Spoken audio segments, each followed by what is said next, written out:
आपके स्टेट के आपके चीफ मिनिस्टर के बारे में चुटकुला है, मैं सुना देता हूं, आपको सुनना है?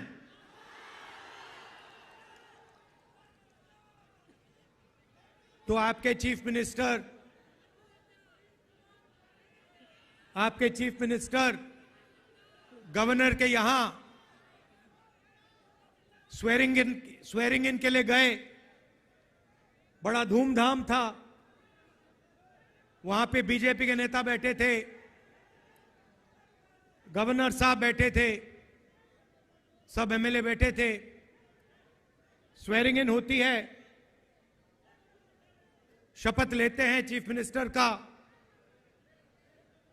उनके मंत्री, 2-3 मंत्री भी शपथ लेते हैं, खूब तालियां बजती हैं, और फिर नीतीश जी निकल जाते हैं, वापस सीएम हाउस की ओर चल जाते हैं। गाड़ी में पता लगता है कि वो अपना शॉल गवर्नर के घर में छोड़ आए, तो ड्राइवर से कहते हैं भैया चलो, वापस चलो, शॉल उठाना है। तो ड्राइवर गाड़ी घुमाता है, गवर्नर के घर आता है। नीतीश जी निकलते हैं, गवर्नर के पास जाते हैं, दरवाजा खोलते हैं। गवर्नर कहते हैं भाई इतनी जल्दी वापस आ गए? तो ये हालत है बिहार की। थोड़ा सा दबाव पड़ता है और यू टर्न ले लेते हैं।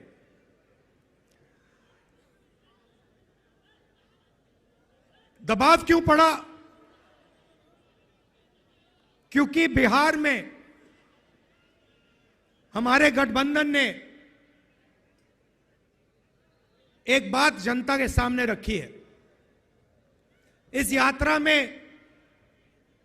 हम 5 न्याय की बात कर रहे हैं, उनमें से एक न्याय, उसको आप सामाजिक न्याय कह दीजिए, उसको आप हिस्सेदारी कह दीजिए, उसको आप भागीदारी कह दीजिए, उसके बारे में हम काम कर रहे हैं। मैंने पहले भाषणों में कहा है कि इस देश में अलग अलग वर्ग के लोग हैं। पिछड़ी जात के लोग हैं, दलित हैं, आदिवासी हैं, माइनॉरिटी हैं, जनरल कास्ट के लोग हैं। हर समाज में कमजोर लोग हैं। ओबीसी समाज देश का सबसे बड़ा समाज है। मगर अगर मैं आज आपसे पूछूं कि इस देश में ओबीसी समाज की आबादी कितनी है, आप इस सवाल का जवाब नहीं दे सकते। दे सकते हैं? कोई नहीं जानता। और मैं सिर्फ एक बात आपके सामने रखना चाहता हूं। आप देश के किसी भी सेक्टर को देख लो, सरकार की बात करनी है तो मैंने पिछले भाषणों में कहा, जो देश की सरकार को चलाते हैं 90 अफसर हैं, आईएएस के अफसर हैं। 90 में से 3 ओबीसी वर्ग से आते हैं। और अगर 90 अफसर पूरे के पूरे बजट के बारे में निर्णय लेते हैं, तो ये ओबीसी अफसर 100 रुपए में से 5 रुपए का निर्णय लेते हैं।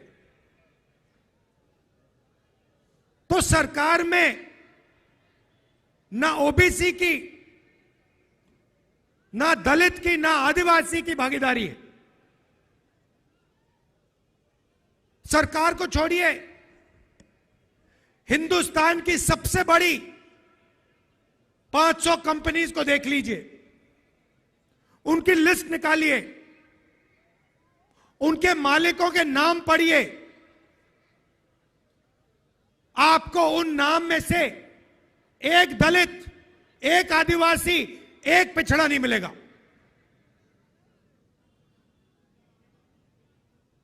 मीडिया को देख लीजिए, अखबारों को देख लीजिए, टीवी को देख लीजिए, एक मालिक ओबीसी वर्ग, दलित वर्ग, आदिवासी वर्ग का आपको नहीं मिलेगा। रिपोर्टर मिल जाएंगे, उनको भी कोने में बैठा रखा है, जो उनके दिल में वो बोल नहीं पा रहे हैं। मगर सीनियर मैनेजमेंट में और मालिकों में आपको एक ओबीसी, एक दलित, एक आदिवासी नहीं मिल सकता।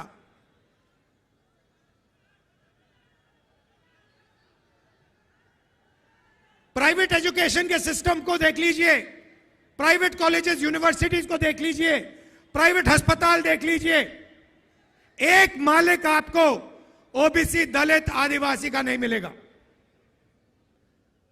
तो मैं सिर्फ यह सवाल पूछ रहा हूं कि अगर हम सामाजिक न्याय की बात कर रहे हैं तो यह तो स्पष्ट है कि हिंदुस्तान के किसी भी सेक्टर में पिछड़ों को, आदिवासियों को, दलितों को न्याय नहीं मिल रहा है। अब सवाल बनता है, पहला कदम क्या होना चाहिए? किसी को चोट लगती है,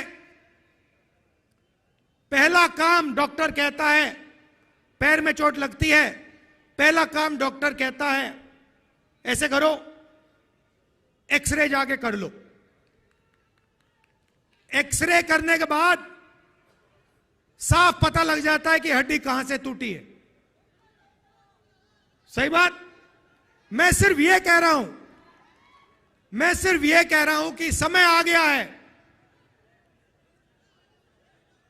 कि हिंदुस्तान का एक एक्सरे हो जाए।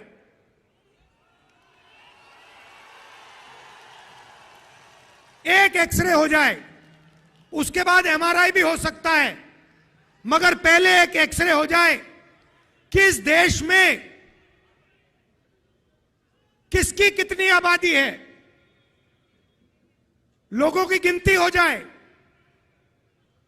जनरल कास्ट के इतने लोग हैं, उसमें से अमीर इतने हैं,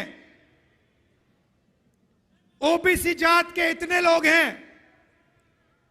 उसमें से अमीर इतने हैं, गरीब इतने हैं, किसान इतने हैं, मजदूर इतने हैं, भूखे इतने हैं, आदिवासी के इतने लोग हैं, इसमें आदिवासियों में अलग अलग ट्राइब्स के इतने इतने लोग हैं, दलित इतने हैं, इसमें दलितों में ये अलग अलग लोग हैं, ये भूखे मर रहे हैं, ये मजदूरी कर रहे हैं, ये सड़क बना रहे हैं। बस मैं यही कह रहा हूं, सामाजिक न्याय का यही मतलब है, और सामाजिक न्याय का पहला कदम देश का एक्सरे करना है। अब बात समझिए, नीतीश जी कहां फंसे, मैं आपको बताता हूं। मैंने नीतीश जी से साफ कह दिया कि देखिए, आपको जाति जनगणना बिहार में करनी पड़ेगी, हम आपको छूट नहीं देंगे। और आरजेडी ने, हमने यह काम नीतीश जी पर दबाव डाल के किया। अब क्या हुआ? अब दूसरे साइड से प्रेशर आया। बीजेपी नहीं चाहती कि इस देश का एक्सरे हो, डरते हैं एक्सरे से। दूध का दूध, पानी का पानी हो जाएगा, पता लग जाएगा कि कितने ओबीसी हैं, कितने दलित हैं, कितने आदिवासी हैं, बीजेपी ये नहीं चाहती